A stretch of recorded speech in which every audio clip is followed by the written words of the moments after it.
Thank you, David. And thank you to the organizers for inviting me and all the work to put this on. Appreciate it very much. I get to speak all over the world, but this is my first time in the 5-6 years I've lived here that I've been invited to speak locally. But I'm on my way to Nashville this evening. Next weekend I'll be in Midland, Texas, and a little bit after that in Austin, Texas, and then in Bonn, Germany, and then Egypt. So I go all over the world, but nobody knows about me here. I'm a well-kept secret. All right. In 701 BC, the Assyrian armies invaded the area of what is Israel, Lebanon, parts of Syria, Philistia. It all was precipitated by King Hezekiah and a couple of the Philistine kings. And by the way, when I say Philistine kings, they were sort of glorified mayors. They had 5 principal cities, and each one had a king.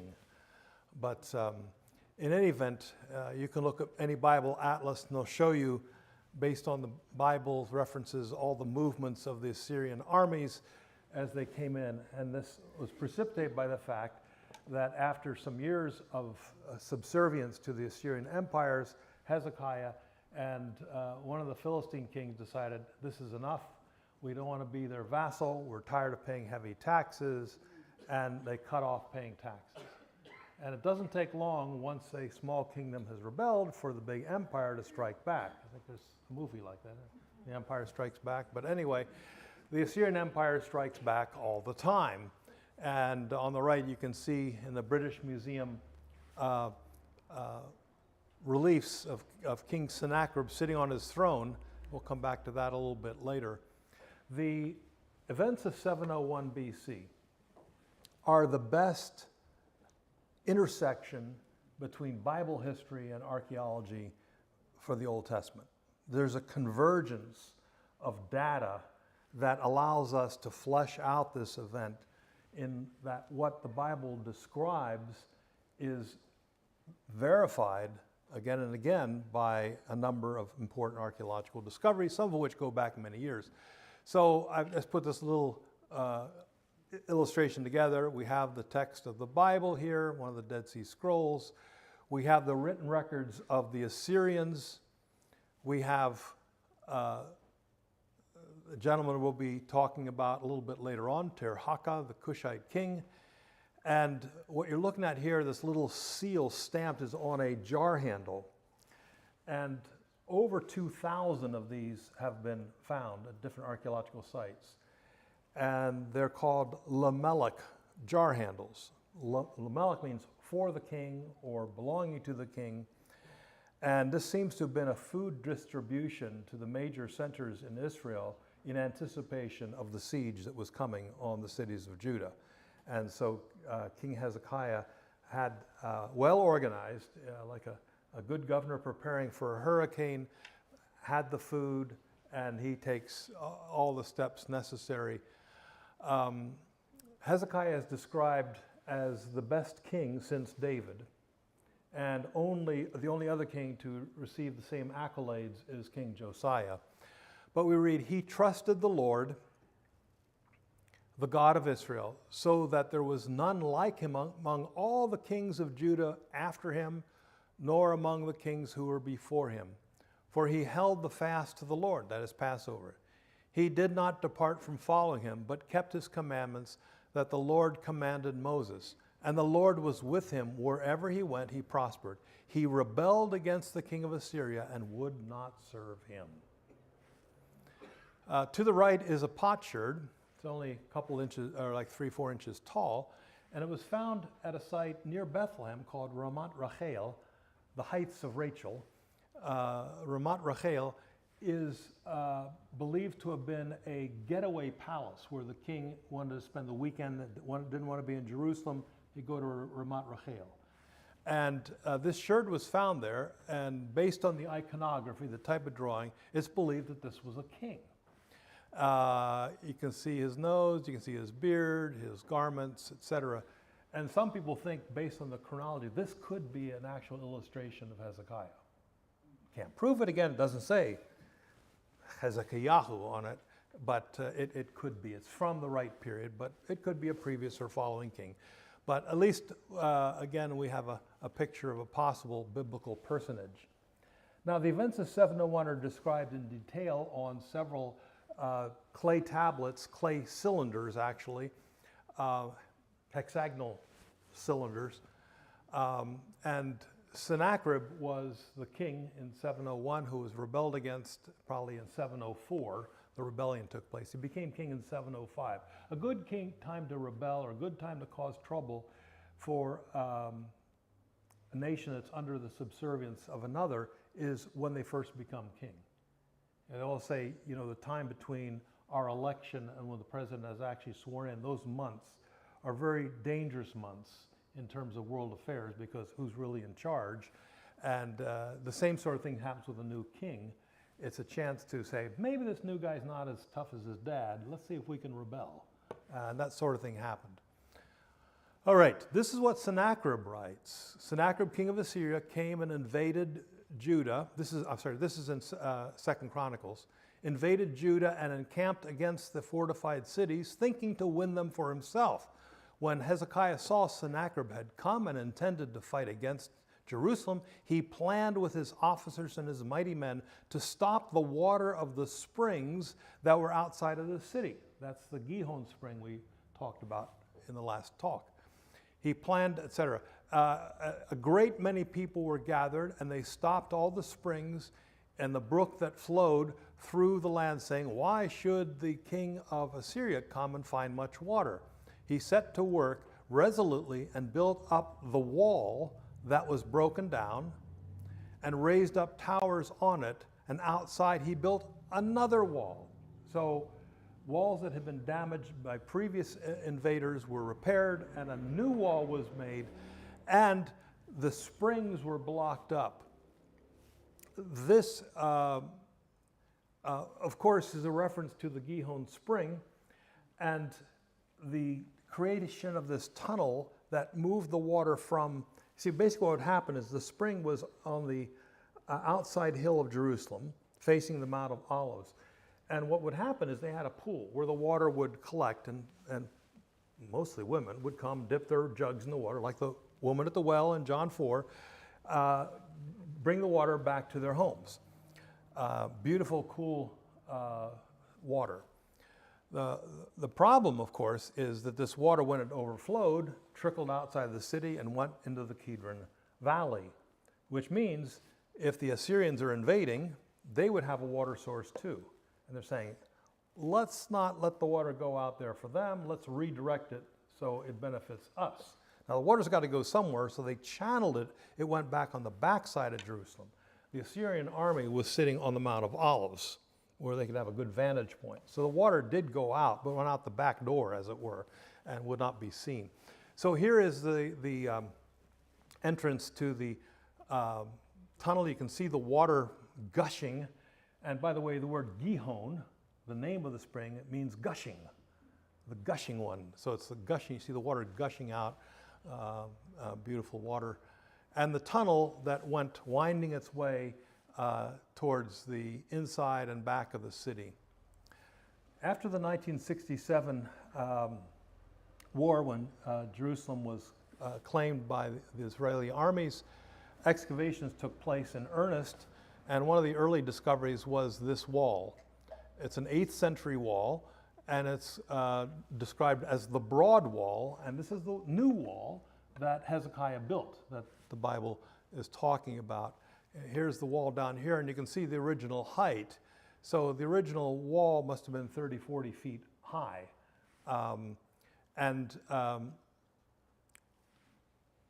It's interesting that this is the one building this wall, which on the one hand seems to be, hey, that's a good idea. He gets rebuked, Hezekiah gets rebuked by Isaiah for doing it in Isaiah chapter 22. And you, Isaiah is saying to Hezekiah, counted the houses of Jerusalem, and you broke down the houses to fortify the wall. You wiped out people's home. We call it eminent domain now. You made a reservoir between the two walls for the water and the pool, but you did not look to him who did it or see him who planned it long ago. So he's getting chided here for doing this, extra defenses and all of this. He said, you didn't seek me, this is just your plan. Well, we can say the plan worked, but this is sort of a black mark against Hezekiah, who is normally praised for all that he does and his faith in God. But Isaiah kind of takes him to task right here for launching on this building program at the expense of other people's homes and not consulting God first. So maybe the plan was a good one, but he just went launching without seeking God's guidance on the matter. Now, the area here between the city of David and the Temple Mount, this area here is a very interesting one archaeologically. It's the area called Ophel, that is between these two important parts. And it's important both in New Testament times, it's important in Old Testament times, but in the excavations in this area right here, if you can see the red area, and these are just recent discoveries back in 2015 by the Israeli archaeologist I showed you, Eilat Mazar, who passed away sadly. But what you're looking at here are seal impressions. When a scribe wrote a document, and throughout the Old Testament period, the biblical manuscripts and administrative manuscripts were all written on Egyptian papyrus. They would be rolled up, string tied, as you probably know, and then a little piece of clay would be put over the string, and then it would be stamped identifying the person who either had the document commissioned or who wrote it. And what's interesting is this one here is the second one of its type that has been found, identical stamp, made by the same stamp. And it says, Le Hezekiahu, belonging to Hezekiah, the king, son of Ahaz. And as we know from the Bible, Hezekiah's father's name was Ahaz. And people with some Egyptological knowledge would recognize the winged sun disk and scarab and the Ankh sign, the key of life. So interestingly, when I think this Egyptian influence is because they borrowed the Egyptian scribal tradition, writing on papyrus with ink, which is what the Egyptians did, not on clay tablets, as the Babylonians and Assyrians did. So it simply reflects that when you use a certain type of technology, there are things that come with it because it originated, in this case, in Egypt. The other fragment, and by the way, these are about the size of a dime. It gives you how small these things are. They're very small. But this one says, belonging to Isaiah. And they were found not too far apart, Hezekiah, Isaiah. And there's a big dispute because part of the text is missing. Those who discovered it and published it think it reads the prophet, in which case it would be Isaiah the prophet. Others have disputed that reading. But in any event, there's no dispute the name Isaiah is there. The question is it Isaiah the prophet? We'd love to have clarification there. But the fact that these two key players in the events of 701 BC, their names occur in proximity to each other on these clay seals is a pretty dramatic discovery, I think. Now, the battle by the Assyrians is written in great detail. On the left is one of these hexagonal cylinders. They're about yay high, 18 to 20 inches. And the one on the right is in the British Museum. And the way these things work is they're hollow. And so just like you put your paper towel on a rod and you turn it and pull it, these things would be stuck on something like that, and you could read a column, then turn it, and read the next one, turn it. Very, very practical. But these have the most detailed records, and this is what the text says. As to Hezekiah the Jew, the Judean, he did not submit to my yoke. I laid siege to 46 of his strong cities and walled forts, and to the countless small villages in their vicinity, and conquered them by means of well-stamped earth ramps, battering rams brought near to the walls, combined with the attacks of my foot soldiers. Mines, breaches, as well as sapper work, that is sapping, digging under the walls to try to undermine the foundations and make the walls collapse. I drove out from them 200,150 people, young and old, male, female, horses, mules, donkeys, camels, big and small, cattle beyond counting, and consider them booty. I believe that the 200,000 figure may be the figure that includes not only the humans but all the animals. It's a very large figure. And so we have here the beginnings of the deportations of Judeans. Israel, the northern kingdom, has already experienced the deportations by the Assyrians. You can read about that in 2 Kings chapter 17. So himself, that is Hezekiah, I made a prisoner in Jerusalem, his royal residence, like a bird in a cage. It's a great line. He's like a bird. He's surrounded. He's captured. I surrounded him with earthworks in order to molest those who were leaving the city's gates, his towns, which I plundered, ... And then the text just suddenly grows silent and says, Hezekiah sent me gifts in Nineveh. What happened? You say you're besieging, you're about to conquer, and then they go silent. Well, we know what the Bible says, that God somehow struck the Assyrian armies, that a large number of them died, and Sennacherib had to retreat. So when he went to illustrate his great victory, again, these are all on the walls at the British Museum, he never shows Jerusalem under siege. He shows the city of Lachish nearby, but not Jerusalem. So he couldn't take credit for taking Jerusalem because he didn't, which is a rather amazing thing. What you're looking at here is the siege ramp. The Assyrians built these ramps up against the tell, the mound of the city of Lachish, and you're looking at the debris that was laid there so they could run their battering rams up the hill. In the reliefs in London, you can see here this angled rows of soldiers and battering rams. Let me see if I can have a close-up of the bat. No. No, sorry. The best I have then is right here. There's a wheeled battering ram with a long, looks like a huge spear, and what they're trying to do is get up, and the upper parts of the towers and walls are made of mud bricks, the lower part of stone foundation.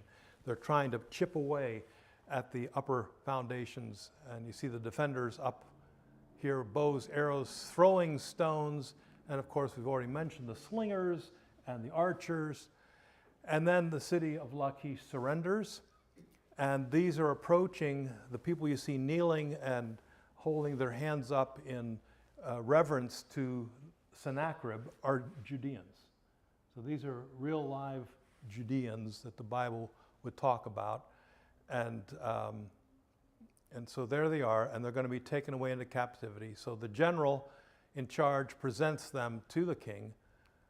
And you can see here the women and children, some carrying cloth sacks on their back with whatever they could carry to go home, go off into captivity. And sorry, this man lost his head, but you'll understand, he has a station wagon. He's a better off person. He's got oxen, a pair of oxen. They're pulling a cart piled with their suitcases, which are big bags, and they're tied down. And you can see mom and the babies and the lady with the stick beating, you think it's the ox, it's the man, it's the mother-in-law. And off they go into captivity. So,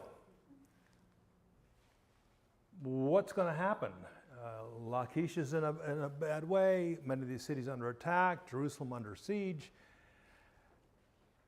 And let's look at Isaiah 36 and 2 Kings 18 are word for word the same thing. The Rabshakeh, that's the general in charge of the Assyrian armies, said to them, say, them being Judean officials, say to Hezekiah, thus says the great king, the king of Israel. By the way, that term, the great king, which we attribute to God, a great king in the Bible, or in the world of the Bible, is a king who is sovereign over other kings, petty or small kings. So if you refer to God as King of Kings, it's that idea. So he's the great king. On what do you rest your... Why are you rebelling? Why are you not submitting? Do you think that mere words are strategy and power for war? In whom do you now trust that you have rebelled against me? Behold, you are trusting in Egypt, that broken reed of a staff. In other words, it's like a staff that if you rely on it, it'll snap and pierce your hand. Such is Pharaoh, king of Egypt, to all who trust him. Again, Egypt was in a weak place up till this point. Isaiah 37 and 2 Kings 19, again, they're parallel, word for word, the same. So Sennacherib is besieging Jerusalem. When the king heard it concerning Tirhakah, king of Ethiopia, depending on your translation, or Cush, the Hebrew reads Cush, behold, he has set out to fight against you. He sent messengers against Hezekiah, saying, thus shall you speak to Hezekiah, king of Judah. Do not let your God on whom you rely deceive you by promising that Jerusalem will not be given into the hand of the king of Assyria. He says, you think Egypt's going to bail you out? And mention is made here in both of these passages to the Cushite king named Tirhakah. So, who is Tirhakah and what role does he play in the events of 701 BC?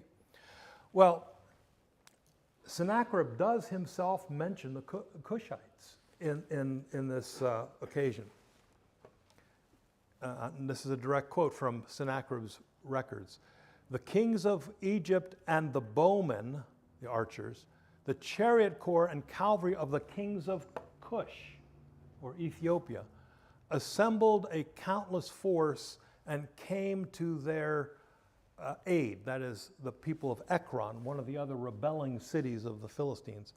In the plain of Eltekeh, which is in southern Judah, they drew up their forces against me and sharpened their weapons, and the Egyptian charioteers and princes, together with the charioteers of the Cushites, I personally took alive in the midst of the battle. So he refers to the Cushites coming out. Interestingly, he doesn't name who's leading this expedition. The Bible does. It's Tirhakah. Okay, so who are the Cushites, and then who is Tirhakah, and what is he doing there?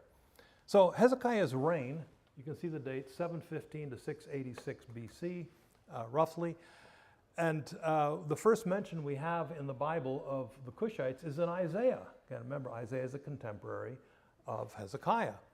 And this is how the oracle against the Cushites goes in Isaiah chapter 18. The land of buzzing wings is as good as dead. In other words, here are the Cushites.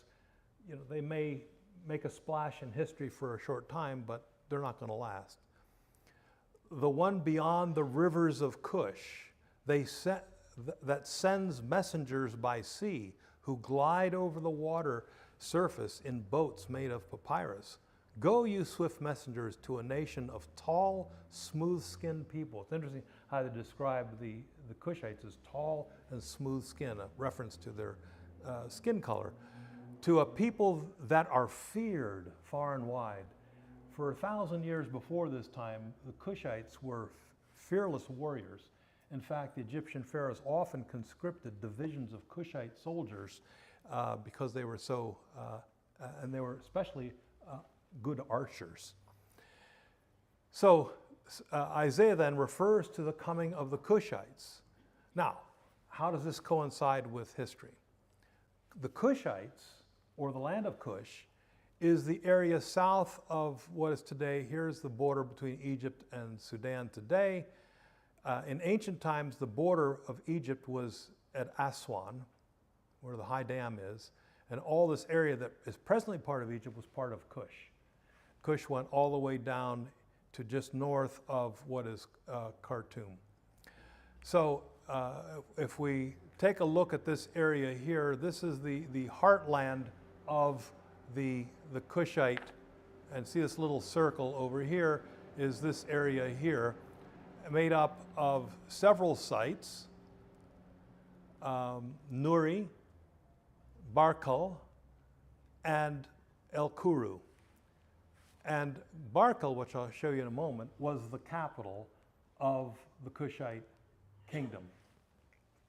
Nuri, here is where I was excavating and working as recently as 2023, just before the current war. Around 727 BC, the king named Pianki moved the Kushite armies up to and took control of Egypt. They believed they were the legitimate heirs to the Egyptian tradition. These pharaohs, when they became king of Egypt, these Kushite kings, were thoroughly Egyptianized. They wrote in hieroglyphs. They buried in pyramids. Pyramids continued to be made in Kush all the way down to the Christian era. They continued the Egyptian tradition long after the Egyptians gave up on it all. And that is because Egypt had colonized what is northern Sudan from about 2000 on. And this was where Egypt's gold came from. What is, again, the southern part of Egypt today and the northern part of Sudan. That's where the gold came from. So Egypt was very interested in this area and Egyptianized it. When the new kingdom collapsed, around 1100, Kush became an independent kingdom, and lo and behold, a few generations later, we have King Pianki, and we have this long description written on this beautiful stone talking about his military conquest and how he came north. And the Kushites then ruled Egypt from 727 to 664. And 664 is the date the Assyrians did invade Egypt, pushed the Kushites back to Sudan, and the the Assyrians ruled Egypt under a puppet king who did not last long. We won't get to that today. Well, Pianki, the real founder of the Kushite kingdom and the controller of Egypt, his son is called Taharka in Egyptian texts, Tirhaka in the Bible, and you can see his very clear African features here. And one of the things that the Kushite kings show is they wear, this is a cobra, we call them a uraeus. They wore these double cobra crowns. The one cobra stands for the kingdom of Kush, the other stands for the kingdom of Egypt. And these Kushite kings controlled Kush and Egypt, the twin kingdoms. Okay. Just to show you that they used the same kind of Egyptian burial. Remember last night we looked at those little statuettes that were put in the tombs with the baskets and all that? Same thing, they're doing this in the 5th, 6th century and beyond. Same thing, there's the guy holding the little farm implements. So these are Shabti statues of the Kushite kings. And here is Taharka, this beautiful little temple, and he's worshiping before Amun, the main god of Egypt, and other goddesses behind. And let me see, okay. I just want to point out that Taharka presents himself as a pharaoh, making offerings to the gods, and he builds chapels and temples to the Egyptian gods. And this little chapel is in the Ashmolean Museum in Oxford. So if you get to Oxford, you can go see face-to-face with Taharka, who helped Hezekiah. He also built a colonnade of these pillars you can see, 10 pillars side by side and roofed over. And this colonnade, this is one of that's been restored, This colonnade at Karnak Temple was built by Taharqa. And now I want to take you to the capital of the Kushite Empire. This beautiful mountain is Jabal Barkal, Mount Barkal. It's a beautiful place. And all kinds of temples were built in the area beside the temple, including this very large temple built by Taharqa. And over to the left there is the royal palace from the earliest Kushite kings. It's sort of the White House, if you will, the official residence of the Kushite kings. And here you see the mountain, you see the temple, the rams that guard the entrance. Here's one of the rams in front of the museum and Khartoum. And here is Taharqa making an offering again to the ram-headed god Amun, and beautiful temples. And here are the broken down brick walls of what had been the palace of the Kushite kings.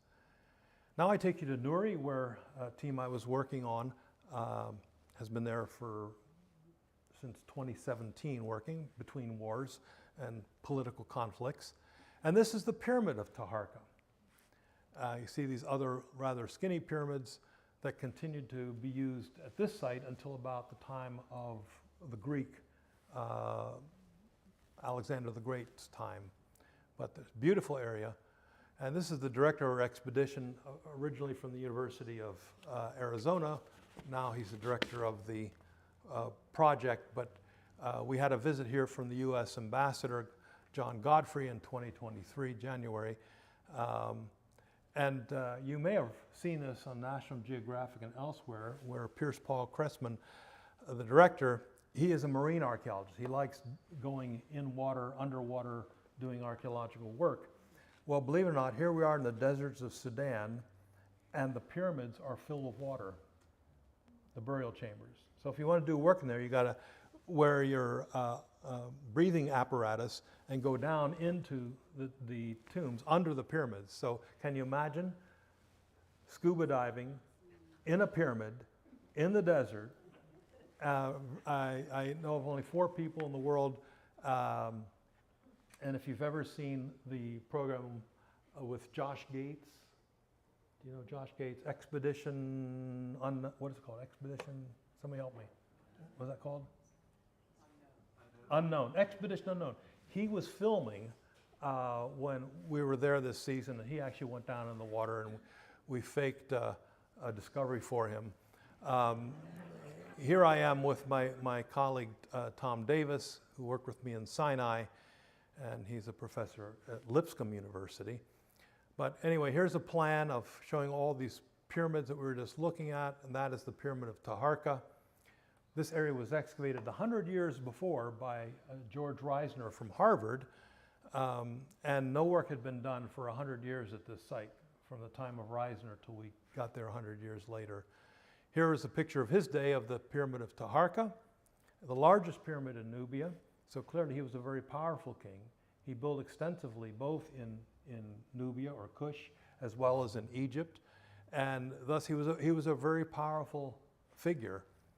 That's the film crew up on top of the pyramid, Josh Gates' film crew. And we were excavating a structure down here at the foot of the pyramid. And here you can see the walls of this structure. And here's Tom trying to figure some things out. And here I am in 2023. We've cleared this area out. And take you to, we did find some burials. And the most disappointing thing is to find Christian burials. They didn't take anything with them. They believe that you can't take it with you, as we're reminded in 1 Timothy. And so their tombs are absolutely barren. And they're the most dull things for archaeologists. You want to dig the pagans, they have all the goodies in the tomb. But anyway, so when you find nothing in the tomb, you're in a Christian era. This whole area had been Christianized, believe it or not. Whether that goes back to the Ethiopian eunuch and the spread of Christianity, we don't know for sure. What my team was interested in was re-excavating this temple that Reisner had uncovered in 2017 or 1917. Here we are, 100 years later. He drew a plan of this temple, but he did not. And here you can see in 2021 we exposed and rediscovered where this was. It's all covered with sand again. You can see the pyramid. We cleared this out because he offered very little. He refers to the walls covered with decoration, but he only had a couple photographs. And we wanted to get a complete photographic record of these walls, and that was my task, to document these. And you can see here the fun I had trying to interpret all the lines and figure out what was going on and trace over these blocks. Here's another scene, and again, we've drawn these all in. So it's a very interesting scene with some very distinguished figures sitting here before a big offering table and all these other deities or kings before him. Again, here's Taharka. We think it could be that this temple was built by him, but his name is not written anywhere. No royal name is written in the tomb, so we can't prove anything, but we think it could be. So here's Taharka, a statue found recently. It's probably about 12 feet tall, very impressive figure. So we know who Taharka was, we know who the Kushites were, and they basically controlled Egypt. They were the power that controlled Egypt. We call that the 25th dynasty. Now, so Taharka, let's just summarize what we've talked about.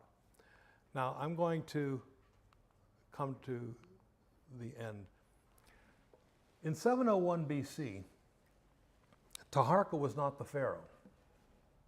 He did not become pharaoh, the king of Egypt and Cush, until 690 BC.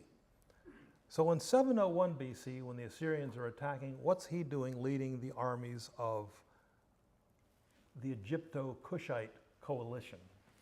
And this has caused a big brouhaha amongst historians for a long time. We know that his older brother, Shabbataka or Shabitku, was the pharaoh from 702 to 690. One of the important discoveries, let me go back.